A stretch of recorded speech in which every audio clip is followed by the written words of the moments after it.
नमस्कार दोस्तों, आज हम आपसे बात करेंगे यूपीएससी और यूपीपीसीएस 2020 की प्रीलिम्स परीक्षा के ऊपर। जब मैं ये वीडियो रिकॉर्ड कर रहा हूँ आपके लिए, उस समय सुप्रीम कोर्ट में सुनवाई भी चल रही होगी अभी की 4 अक्टूबर को यूपीएससी की परीक्षा होनी या नहीं होनी है। मुझे तो लगता है कि परीक्षा ज़रूर होगी। जब नीट की परीक्षा हो गई है, जेई की परीक्षा हो गई है, तो उससे तो कम ही स्टूडेंट्स को आईएएस की परीक्षा में शामिल होना है। लेकिन कुछ लोगों ने याचिका तो दायर की ही हुई है, आज ही चर्चा होनी है उस पर। खैर, आपको अपनी तैयारी करते रहना है। अब तो वैसे भी बहुत ज़्यादा समय नहीं है और 5 दिन 6 दिन का समय है। आज 28 सितंबर है, 4 अक्टूबर को प्रीलिम्स है यूपीएससी का और 11 अक्टूबर को यूपीपीसीएस का। आप में से जिन लोगों ने मेरे पिछले कुछ वीडियो देखे हैं, तो मैं एक सीरीज आपसे चर्चा कर रहा हूं, छोटे छोटे बड़े महत्वपूर्ण इशूज़ पर, या आपको टिप्स दे रहा हूं सिविल सेवा परीक्षा के लिए, कि ताकि प्रीलिम्स में भी आप ज़्यादा बेटर परफॉर्मेंस कर सकें।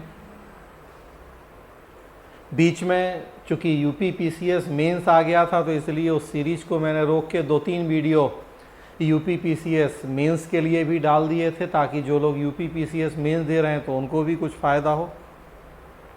वापस हम लोग आज से फिर लौट रहे हैं अपनी उसी प्रीलिम्स की सीरीज के ऊपर। कई महत्वपूर्ण बातें अब तक मैं कर चुका हूँ। उसी क्रम में आज और एक बहुत ज़रूरी बात मैं आपसे करने जा रहा हूँ।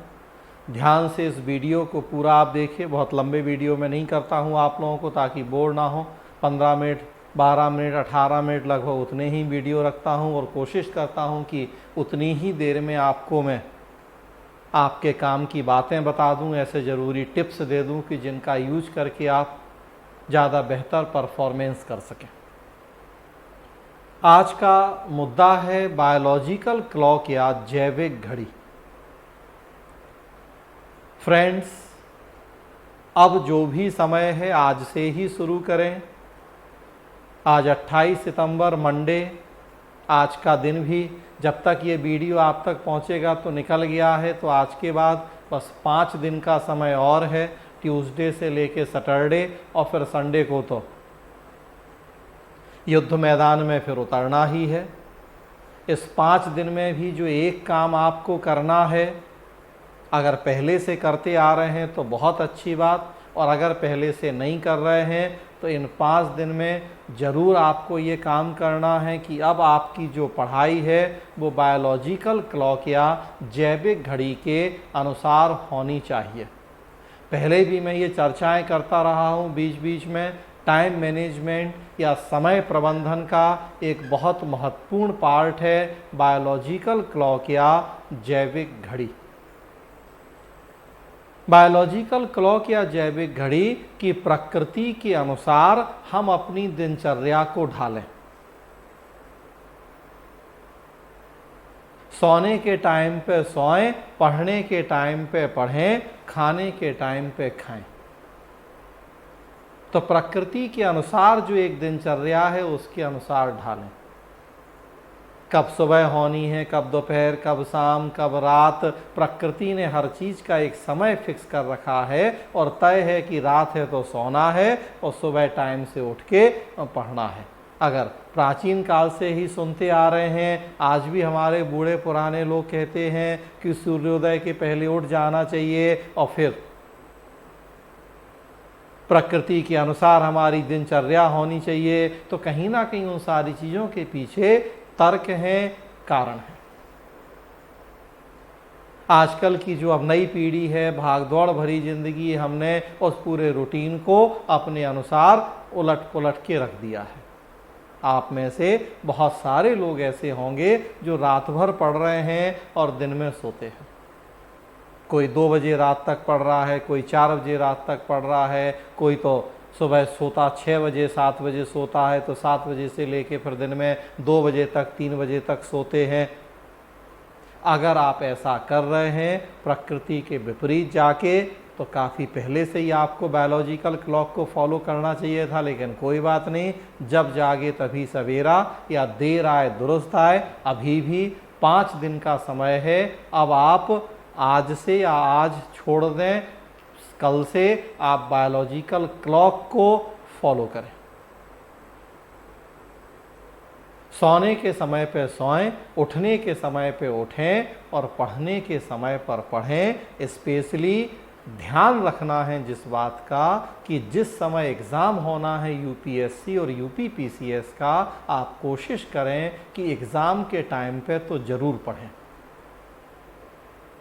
और मैंने पीछे वीडियो में चर्चा की थी कि बिल्कुल उसी तरीके से पढ़ने की कोशिश करें कि मान लो आप एग्ज़ाम हॉल में ही बैठे हैं, उसी तरह का माहौल क्रिएट करें। टेबल कुर्सी नहा धो के साफ सुथरे, जैसे आपको एग्ज़ाम देने जाना है वैसे शांत माहौल में कमरा बंद करके बैठें। और मैंने क्वेश्चन प्रैक्टिस वाले वीडियो में बताया था कि आप उसी बिल्कुल माहौल में क्वेश्चन प्रैक्टिस करें।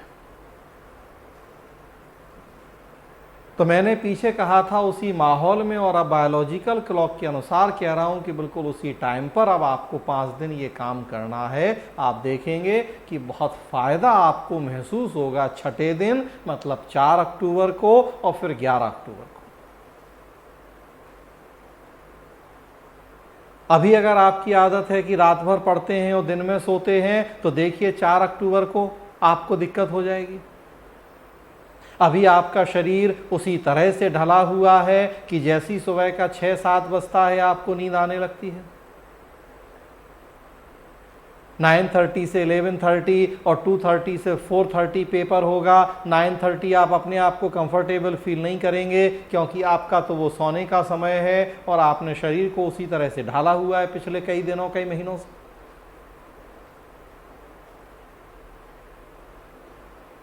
आलस आएगा आपको बोरियत लगेगी, एग्ज़ाम में पूरा आप कंसंट्रेट नहीं कर पाएंगे और इसलिए चाह के भी परीक्षा पास नहीं करेंगे। सारी मेहनत बेकार हो जाएगी। खूब रात भर पढ़ा आपने, लेकिन वो प्रकृति के अनुसार नहीं किया। 9:30 बजे आपकी नींद का समय है, जबकि वहाँ तो एग्ज़ाम का समय है। वहाँ रात में 2 बजे तो एग्ज़ाम नहीं होना, पढ़ते आप 2 बजे हैं रात में।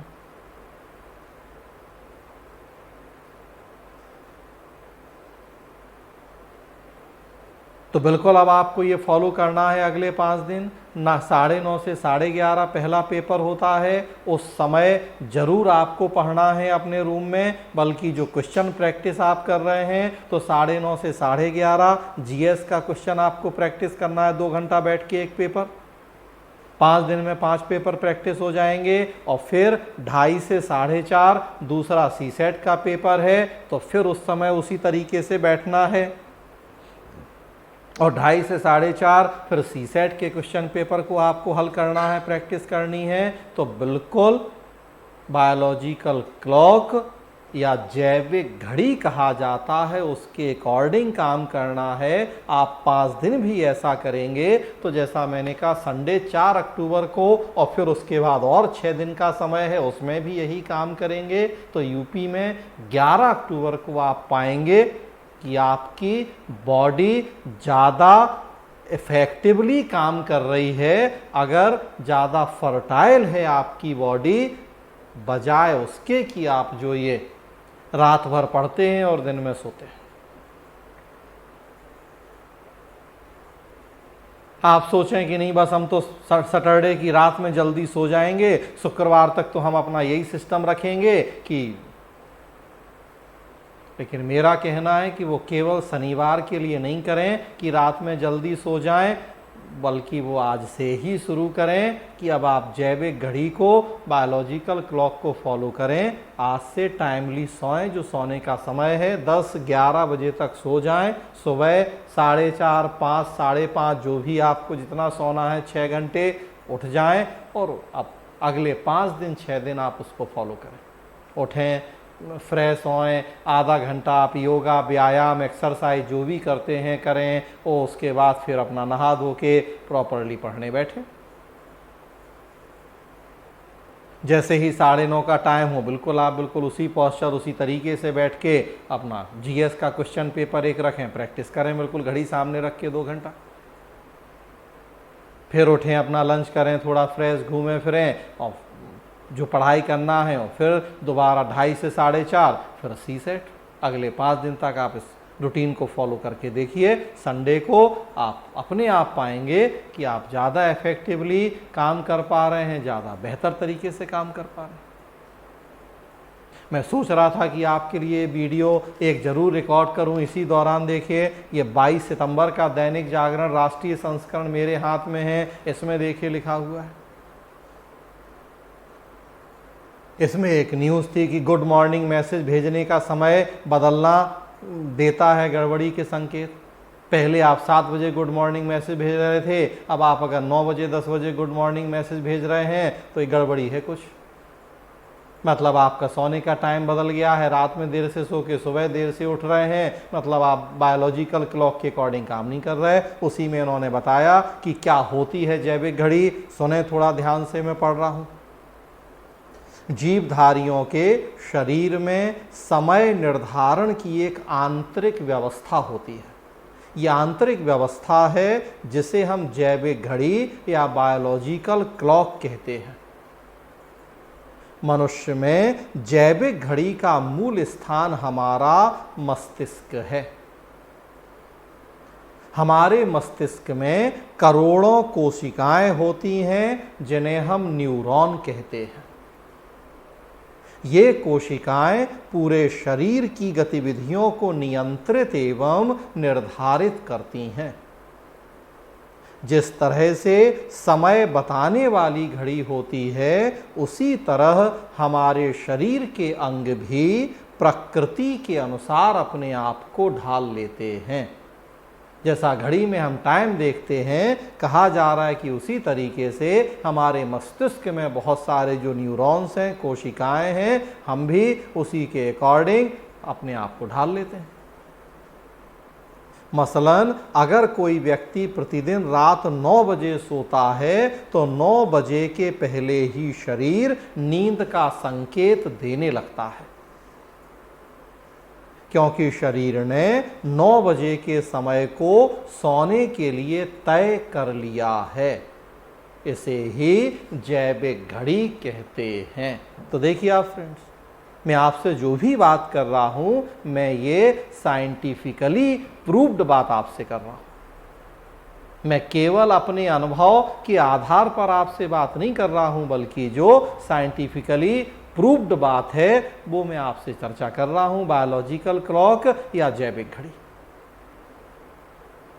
1 हफ्ते 2 हफ्ते हम जिस चीज की प्रैक्टिस कर लेते हैं, कब सोना कब उठना है, उसी के अकॉर्डिंग हमारा शरीर ढलने लगता है। मैं खुद अपनी बात करूं, कोरोना के दौर में नियम से हमें वॉक करना है, टहलना है। अगर मुझे 5:30 उठना है तो अपने आप मैं देखता हूं कि 5:30 5:32 पे अपने आप नींद खुल जाती है। कभी भी अलार्म लगाने की जरूरत नहीं पड़ती है, अपने आप शरीर उसी तरह से ढल गया है, बिना कुछ किए धरे। 5:30 5:32 मतलब 5:30 का 5:40 और 5:45 भी नहीं होता है, 5:15 भी नहीं होता है। 5:25 से 5:35 के बीच में नियम से अपने आप नींद खुल जाती है और फ्रेश फील होता है। कभी ऐसा भी नहीं लगता कि अरे और सोने का मन कर रहा है, या कोशिश भी करें उसके बाद तो नींद नहीं आती। क्यों? क्योंकि वो शरीर उसी तरह से ढल गया है। बायोलॉजिकल क्लॉक आपके लिए अब 6 महीना साल भर का समय नहीं है, लेकिन 6 दिन है, और मैं कह रहा हूं कि आप इन 6 दिन में भी इसी जैविक घड़ी के अकॉर्डिंग काम कीजिए, फर्क खुद महसूस करेंगे। अलार्म लगाने की कभी जरूरत ही नहीं पड़ती है कि हमें आज 5:30 उठना है या 5 उठना है। अपने आप उसी तरीके से शरीर ढल जाता है और उसी समय नींद खुल जाती है। तो वैज्ञानिक शोधों के आधार पर मैं आपसे बात कर रहा हूं कि जो न्यूरॉन्स हैं हमारे मस्तिष्क में, ढेरों कोशिकाएं हैं, वो उसी तरीके से फिर शरीर ढाल देती हैं जैसा हम प्रयास करते हैं। अब अगर 9:30 बजे एग्जाम का टाइम और हमें तो सोने की आदत है, तो देखिए आपको बिल्कुल तय है कि आपको दिक्कत होनी है। तो इसलिए आज से आप अपना सोने का टाइम बदलिए अगर बायोलॉजिकल क्लॉक के अकॉर्डिंग आप नहीं कर रहे हैं। 10, साढ़े 10, 11 मैक्सिमम सो जाइए। सुबह 5, साढ़े 5 उठिए। 6 घंटा, साढ़े 6 घंटा नींद पर्याप्त है सोने के लिए। उसके बाद अपना प्रॉपर जो रूटीन दिनचर्या है फॉलो कीजिए। जैसा मैंने कहा, एक्सरसाइज, योगा, व्यायाम जो भी आप करते हैं, वॉक, रन करना, और तब उसके बाद अपना बिल्कुल बायोलॉजिकल क्लॉक के अकॉर्डिंग फॉलो कीजिए दिनचर्या। आपको 4 तारीख को, 11 तारीख को बहुत फ़ायदा होगा। तो ज़रूर आप मेरी इस बात को ध्यान में रखें और अंतर महसूस करें। धन्यवाद दोस्तों। आपको ये वीडियो कैसा लगा ज़रूर बताएं, अपने फीडबैक शेयर करें। अगले वीडियो में और एक मुद्दे पे आपसे मैं बात करूंगा। तब तक के लिए अपना ख्याल रखें। धन्यवाद।